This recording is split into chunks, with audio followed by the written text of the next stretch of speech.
سلام، با من آرش مهربان از کانال حزب شهروندان افغانستان خوش آمدید. در این هفته درنگ کردیم در مورد بازداشت‌های خودسرانه طالبان. بنابراین برای فهم موضوع شما را دعوت می‌کنیم تا پایان برنامه با ما همراه باشید. در یکی از تازه‌ترین نمونه‌های سیاست‌های سرکوبگرانه طالبان علیه زنان، روز چهارشنبه 25 سرطان، ده‌ها زن جوان در منطقه شهرنو کابل به صورت گروهی بازداشت شدند.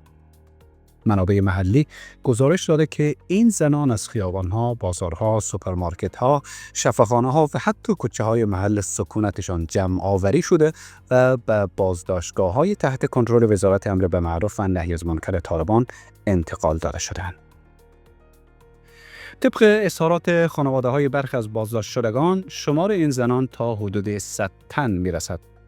گفته می‌شود بسیاری از این زنان برخلاف ادعاهای طالبان حجاب اسلامی را به گونه کامل رعایت کرده بودند، اما با این وجود نیز مورد بازداشت قرار گرفتند. در ویدیویی که از این واقعه منتشر شده، چند زن با چهره‌های وحشت زده در حلقه محاصره افراد طالبان دیده می‌شوند که به زور سوار بر وسایل نقلیه می‌شوند. تا زمان نگارش این گزارش، وزارت امر به معروف و نهی از منکر طالبان هیچ توضیح رسمی درباره دلیل این بازداشت‌ها ارائه نکرده است. این سکوت نگرانی‌ها را درباره تشدید خودسری‌های نهادهای دینی طالبان افزایش داده است. این اقدام طالبان موجی از نگرانی و خشم را در میان فعالان حقوق زن و شهروندان افغانستان به انگیخته است. حزب شهروندان افغانستان این رفتار زن ستیزانه طالبان را به شدت نکوهش کرده و آن را گام دیگر در مسیر حذف زنان از عرصه عمومی دانسته است. این حزب از جامعه جهانی درخواست کرده است که در برابر چنین اقدامات ضد انسان سکوت اختیار نکند و برای حفاظت از حقوق اساسی زنان افغانستان فشارهای دیپلماتیک و حقوقی خود را بر رژیم طالبان افزایش دهد. بازداشت‌های گسترده بدون دلیل مشخص و بدون طی مراحل قانونی، نقض صریح اصول حقوق بشر و تعهدات بین‌المللی درباره آزادی‌های فردی و حقوق زنان محسوب می‌شود.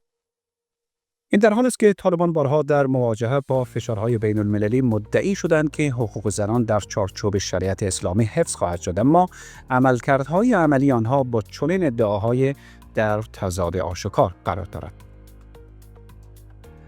اقدام اخیر تنها یک نمونه دیگر از روند سیستماتیکی است که از زمان بازگشت طالبان به قدرت در سال 2021 میلادی علیه زنان آغاز شده است. محرومیت از آموزش، ممنوعیت کار، محدودیت در رفت و آمد، حذف از عرصه‌های اجتماعی و اکنون بازداشت‌های خودسرانه در سطح شهر ادامه یافته است. با تشکر از توجهتان.